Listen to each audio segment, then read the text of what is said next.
이제 말씀을 나누는 시간입니다. 잠깐 기도하고 말씀을 나누겠습니다. 하나님, 감사합니다. 말씀 선포 시간입니다.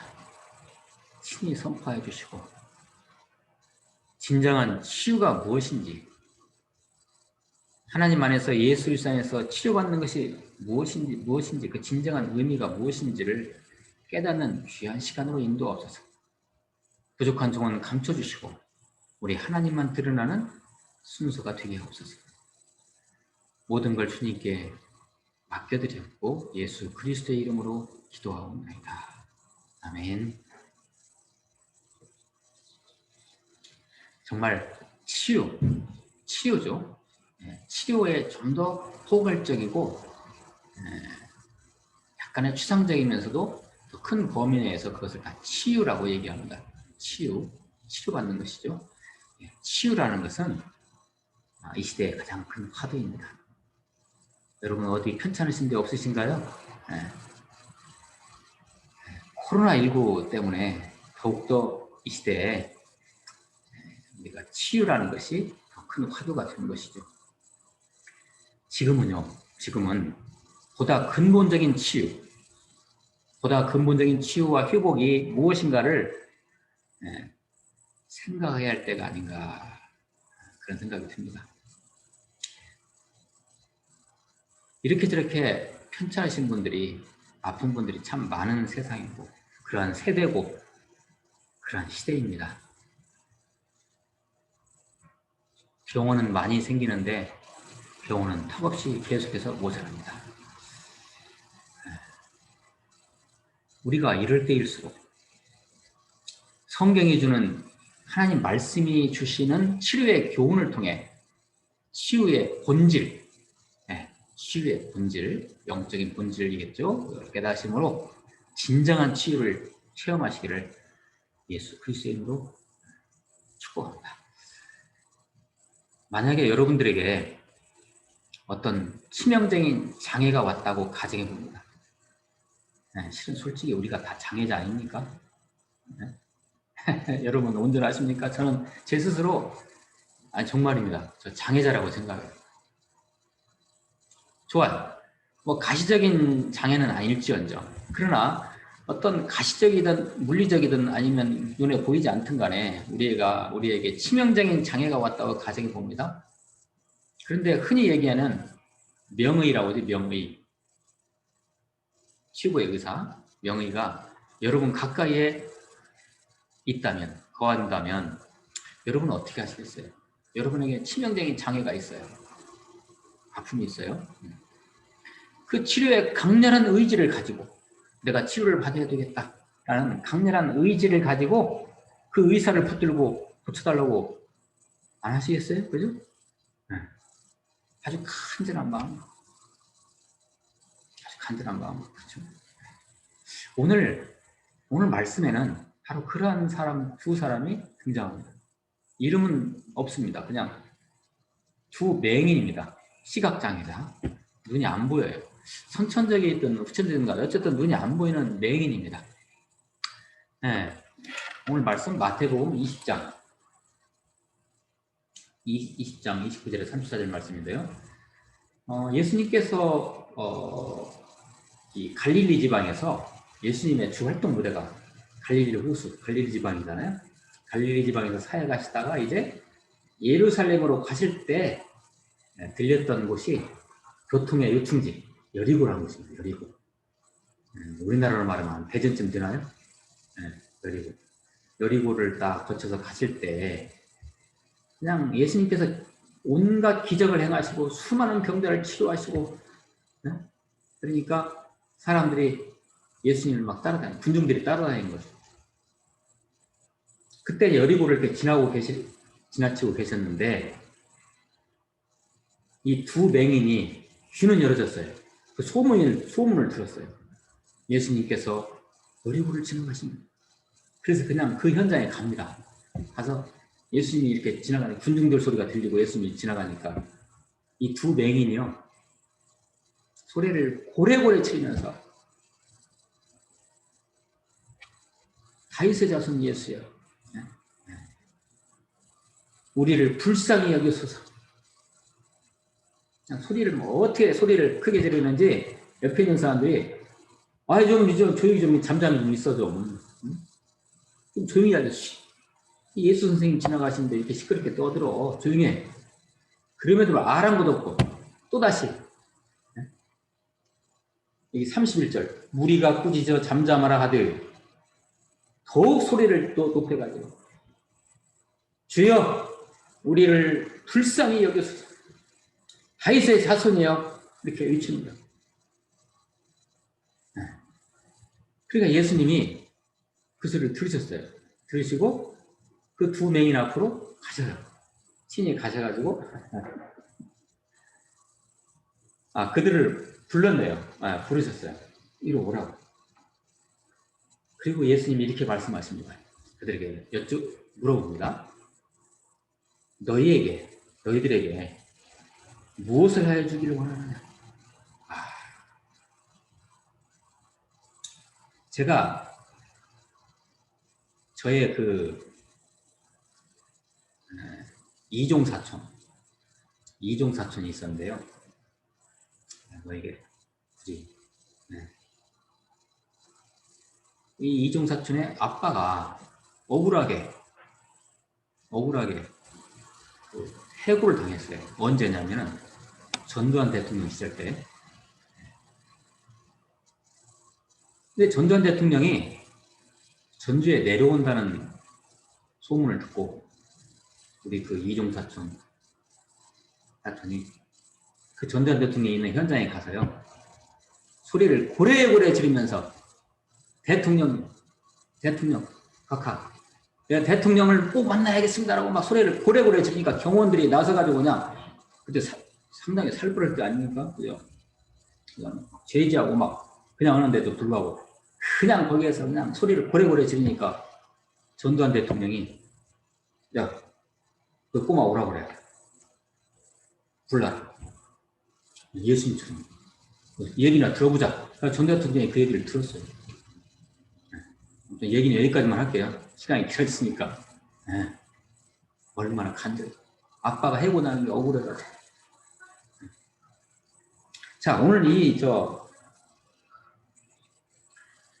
두 맹인이 예수님 앞에서 고래고래 소리를 쳐. 그러니까 너에게 무엇을 하여 주기를 원하느냐? 그 두 맹인이 이렇게 얘기해요. 우리의 눈뜨기를 원합니다. 우리의 눈뜨기를 원합니다. 그러니까 예수님께서 참 민망히 불쌍히 여기셔가지고 얼마나 힘들까? 불쌍히 여겨서 그들의 눈을 어떻게 만지세요. 그들의 눈을 탁 만져 안수하시는 거죠. 만지시니 곧 보게 되어 그들이 예수를 따르니 할렐루야. 예수님의 그 만지심이, 예수님의 그 터치가 저와 여러분에게 영원토록 있기를 축복합니다. 예수님이 만지면 다 닿습니다. 예수님이 만지시면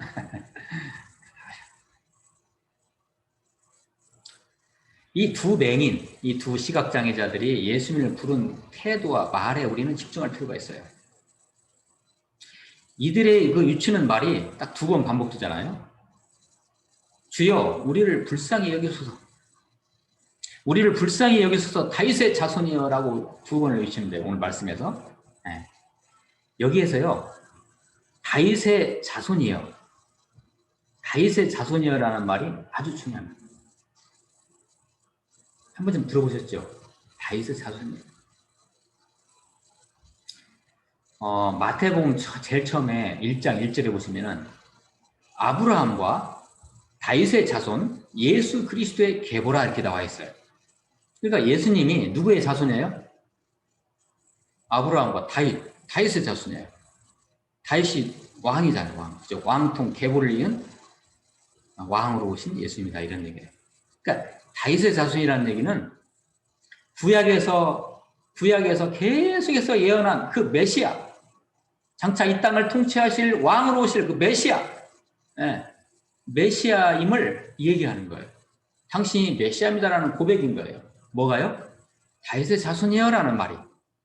여러분 한번 속으로든지 한번 겉으로든지 한번 고백 한번 해보세요. 다윗의 자손이야. 다윗의 자손이야. 이게 바로 그거예요. 메시아란 말 여러분 아십니까? 메시아. 설명할 수 있습니다. 메시아가 뭐죠? 메시아가? 네, 메시아란 말은요. 그냥 쉽게 얘기하면 그분이 하나님이라는 얘기입니다. 메시아라는 것은 그 메시아 안에는요. 네, 왕이라는 의미가 들어있고 제사장이라는 의미가 들어있고 선지자라는 의미가 들어있어요. 그래서 이걸 뭐 보통 신학에서는 삼중직, 예수님의 삼중직이라고 얘기하는데요. 이것을 뭉뚱그려서 신약에서는 뭐라고 하느냐? 바로 그리스도라고 얘기합니다. 그리스도, 크라이스트 영어로. 이게 바로 메시아라는 의미예요. 구약에서는 메시아, 신약에서는 그리스도라고 얘기해요.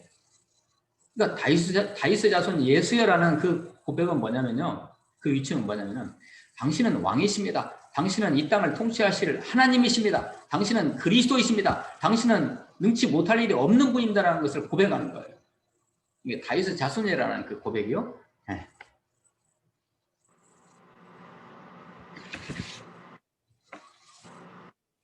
바로 다윗의 자손이여라는 것을 다른 식으로 이제 또 비슷하지만 다른 식으로 제가 또 설명을 드리면 예수가 바로 그리스도라는, 예수가 하나님이라는 그런 의미입니다. 당신은 다윗의 자손입니다. 예수님, 당신은 그리스도이십니다. 당신은 능치 못할 일이 없는 분이십니다. 그러므로 나의 눈을 고쳐주소서. 이런 고백을 하는 것이죠.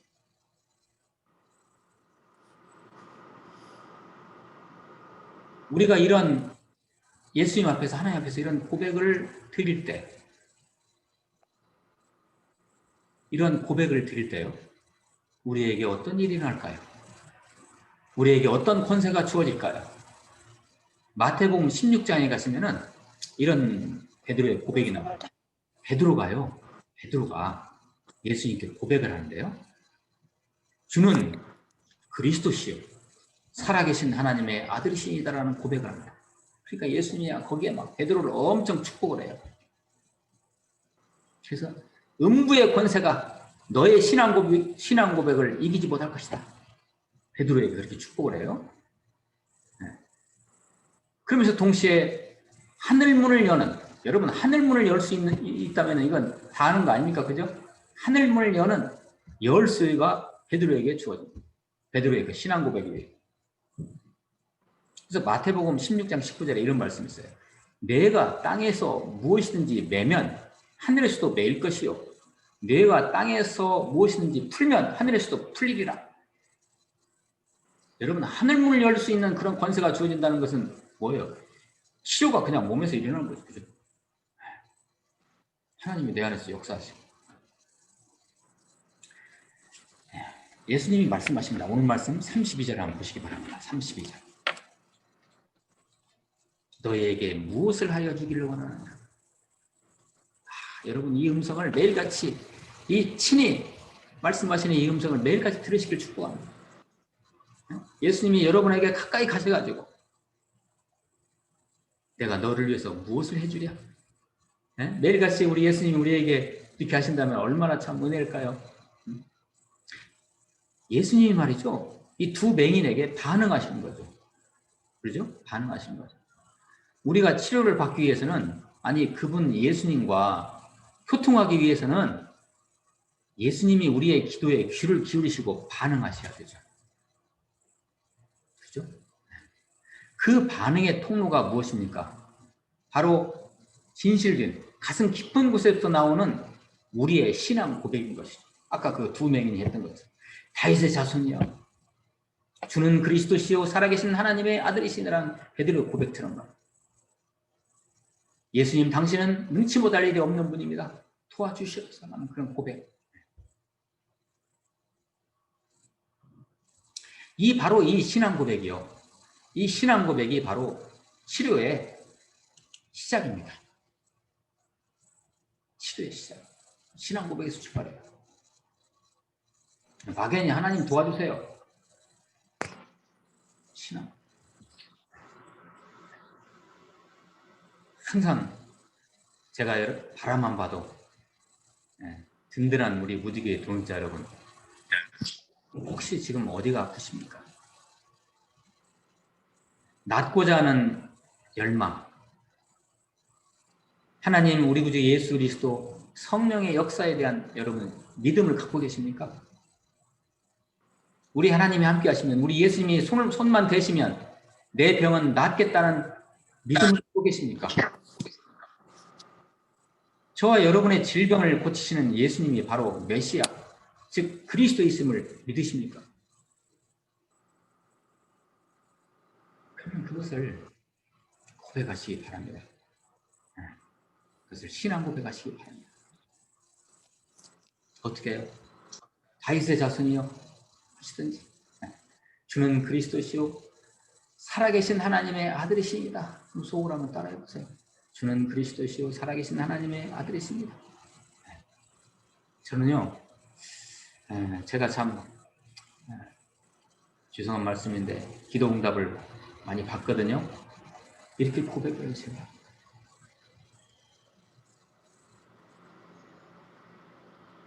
이건 입술만의 고백이 아니에요. 입술로 나발나발하고요. 주는 그리스도시요 살아계신 하나님의 아들이시다. 이거 가짜로 고백하면 하나님이 다 아세요. 그거 가짜가 아니고 입술만의 고백이 아니라 전 인격적으로 내 삶 전체로 그냥 드리는 고백이에요.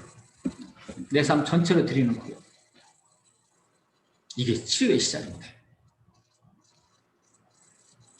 예수님께서 우리의 죄를 담당하신 것처럼 우리의 연약함과 질병을 다 담당하셨죠. 믿으십니까? 네, 우리 병 이미 다 갖고 가셨어요. 예수님이 십자가상에서. 아멘. 네. 자기 생명을 버리시면서까지 여러분을 구원한, 여러분의 죄를 사하신 그분이 여러분에게 못 해줄 것이 뭐가 있겠습니까? 그렇죠? 그러므로 어디가 여러분 편찮으시면 믿음으로 기도하십시오. 그 신앙 고백으로 믿음으로 기도하십시오. 그 증상, 여러분이 가지고 계시는 무엇이든 간에 여러분이 가지고 계시는 그 증상에 골몰하지 마시고 그 증상에 집중하지 마시고 그 아픈 것에 집중하지 마시고 그 병을 치료하신 하나님, 그 예수 그리스도에 집중하시기를 축복합니다. 그리고 치료의 약속의 말씀으로 그 말씀을 딱 붙잡아요. 그래서 고백하시는 거예요. 기도하시는 거예요. 어떻게 보면요, 오늘 말씀의 이 두 맹인은 어떻게 보면 복 있는 사람이에요. 그렇게 생각 안 드세요? 행복한 사람이에요. 네, 첫째, 그들은 자신이 어디가 아픈지를 정확히 알고 있었죠. 뭐가 부족한지, 결핍이 있는지를 인식을 했어요. 일단 내가 어디가 아프구나. 물론 눈이 이렇게 시각장애가 온 것은 그냥 가시적으로 드러나는 것이지만요. 두 번째는요, 자신들의 병을 치료해 줄 그 존재를 제대로 만났어요. 예수님을 만났잖아요, 오늘은. 이건 하나님의 은혜죠, 정말. 우리도 세상에서 그런 얘기 하지 않습니까? 그 중병이 나으려면 좋은 의사 만나야 된다고. 맞습니다. 의사와 잘 맞아야 돼요. 잘 만나야 돼요. 오늘 이 두 맹인은 바로 예수님을 만난 거예요. 만났어요. 끝으로 세 번째, 치료받는 길을 정확히 알고 있었어요. 바로 예수 그리스도 안에 치료의 길이 있다는 것을, 그리고 그분을 메시아로, 다윗의 자손으로 인정하는 것이 치료받는 길이라는 것을 두 맹인은 알고 있었던 것이죠. 행복한 사람이에요. 복 있는 사람이에요. 사랑하는 우리 동역자 여러분, 오늘 주신 말씀 두 맹인의 치료 사건에서 우리는 단순히 육신적인 육체적인 시각장애가 해결됐다는 이런 교훈에서 머무르실 것입니까? 오늘 말씀 34절 한번 보시기 바랍니다. 오늘 말씀 34절. 곧 보게 되어 그들이 예수를 따르니라. 곧 보게 되어 그들이 예수를 따르니라. 뭘 보게 됐어요? 눈이 순간 떠졌잖아요. 그죠? 눈이 열려졌어요. 눈이 열려지자마자 그들이 제일 먼저 본 게 누구였을까요? 예수님이었어요. 그리고 예수님을 따랐어요. 그들이 예수님을 따를 수 있었다는 것은 뭐예요? 예수님을 뭔가가 볼 수 있었기 때문에 예수님을 봤죠. 이것을요, 조금만 우리가 다른 각도의 생각을 하면 뭐예요? 비록 오늘 말씀에서는 육체적인 눈이 열어져 있지만 이것은 뭐예요? 영적인 눈이 열어진 거죠. 여러분 영적인 눈이 열어지기를 축복합니다. 이게 진짜 치료예요. 진짜 치료예요. 영적인 눈이 활짝 열어져야 됩니다. 영안이 열어지니까 그들이 예수가 보이고 예수를 따라가는 거죠. 이게 삶이죠, 바로. 우리가 살아있어서 세상 것을 잘 보고 있다고, 분별한다고 하지만, 진정한 시력이라는 것은 우리의 본질을 회복시키는 예수님이 보여야 이게 진정한 시력이 회복된 것입니다. 그것이 진정한 치유입니다. 이게 진짜 치료예요. 바로 그때 우리는 더 이상 영적 맹인이 아닌 것입니다. 바로 그때 우리는 더 이상 불쌍한 사람이 아닙니다. 이제 부디 비록 우리가 비대면 예배 시절을 겪고 있지만 여러분의 영적인 눈이 활짝, 영적인 눈이 활짝 이러시길 다시 한번 예수 그리스도의 이름으로 축복합니다. 예수님, 즉 하나님이 보이는 체험, 즉 그분의 음성을 듣고 그분과 더불어 살아가고 그래서 그분이 추구하는 삶을 살아가며 이 땅에 하나님 나라를 만들어가는 일, 바로 이것이 진정한 치유입니다. 그걸 깨닫는 것이, 깨닫고 살아가는 것이. 그런 하나님과의 화해를 통해서 자연 만물과 화해를 하고 더 나아가서 바이러스와 화해를 가져와야 합니다. 이렇게 가면 코로나19도 우리가 완벽하게 극복할 수가 있어요.